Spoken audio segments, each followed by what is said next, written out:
အခု command line file management တစ်ခုစရအောင်အဲ့တော့ကျွန်တော်တို့ directory တစ်ခုဖန်တီးလိုက်မယ် directory တစ်ခုဖန်တီးခြင်းတော့ mkdir ဆိုတဲ့ command ကိုသုံးပါတယ်ဖန်တီးခြင်းတဲ့ directory name ကိုရေးလိုက်ပါ directory ဆိုတော့ folder ပါပဲအဲ့တော့ဒါဆိုရင်ကြာပြီ cd test ဟုတ်ပြီအဲ့ဒါမှဘာရှိလဲဘာမှမရှိသေးဘူးအဲ့တော့ကျွန်တော်တို့ဟိုမှာ file 5ခုလောက်လုပ်အောင်အဲ့တော့ dash file 1 file 2 file 3 file 4 file 5 ls ချင်းဒါဆိုရင် file 5ခုထွက်လာပါပြီအဲ့မှာ directory လေးတစ်ခုဖန်တီးထားမယ် mkdir something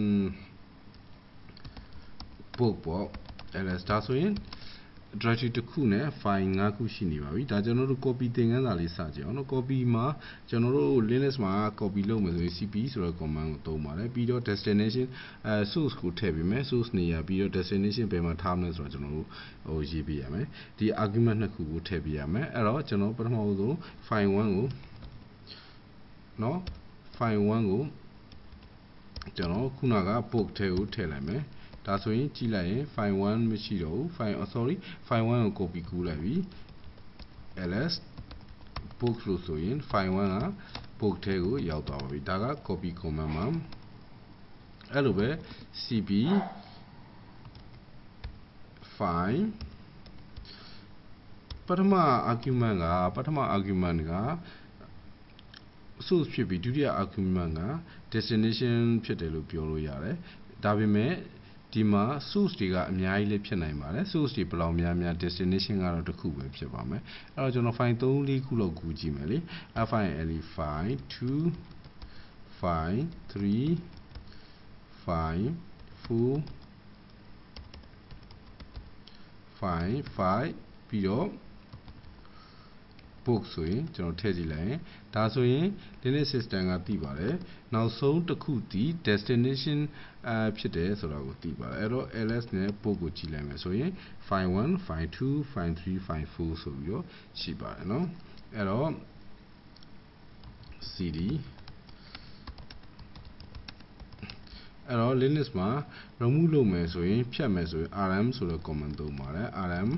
file 1ဆိုရင်file 1ပြတ်သွားပါပြီเนาะ asterisk star သုံးမယ်ဆိုရင် all ဆိုတဲ့ date ပဲရပါတယ်အဲ့တော့အားလုံးကိုဖြတ်လိုက်ရင်ဘာမှမရှိတော့ပါဘူး book ထဲမှာဟုတ်ပြီအဲ့တော့ကျွန်တော်တို့ copy ရပြီ move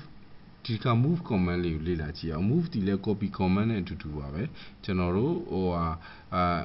mv ဆိုတဲ့ command လေးကိုသုံးမယ်ပြီးတော့ file တွေကိုရွှေ့မယ်ပထမရှိမှာsource ရှိမယ်နောက်တော့ destination ရှိမယ်เนาะအဲ့တော့ mv all ဆိုပြီးတော့ကျွန်တော်တို့ file 1ခုနက copy တုန်းကလိုပဲ file 1 file 2ဆိုပြီးတော့ကျွန်တော်တို့ book ထဲကိုရွှေ့လို့ရတယ်ဒါဆိုရင်နှစ်ခုပဲရှိတော့တယ်เนาะ mv file 3 file 4 file 5ဆိုပြီးတော့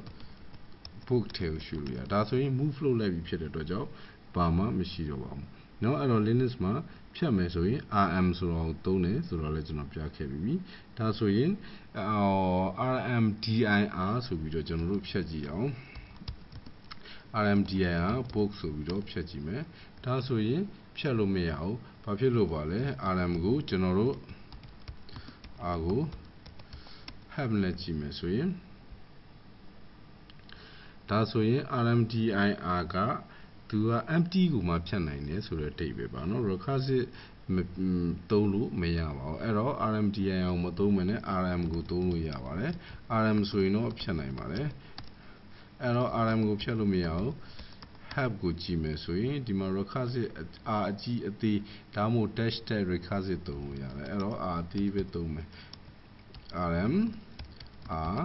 book ဆိုရင်ဒါဆိုရင်ပြတ်သွားပါပြီ book ဆိုတဲ့ directory မရှိတော့ပါဘူးပြတ်သွားပါပြီအဲ့တော့ခုနက mkdir ပြောတဲ့အချိန်မှာ p switch ကျန်ခဲ့တယ် mkdir directory တစ်ခုဖန်တီးတဲ့အချိန်မှာသူ့မှာ parent မရှိဘူးဆိုရင် p switch လေးထည့်ပြီးရေးလိုက်ပါတယ်ဒါဆိုရင်ကျွန်တော်တို့ကဒီလိုရေးပြီးတော့ဒါဆိုရင်ခုစီနဲ့ man နဲ့ထွက်လာပါပြီเนาะဒါက parent မရှိတဲ့အချိန်မှာ p switch လေးထည့်ရပါတယ် no ဆိုရင် p switch မထည့်ရင် error ပြပါလိမ့်မယ်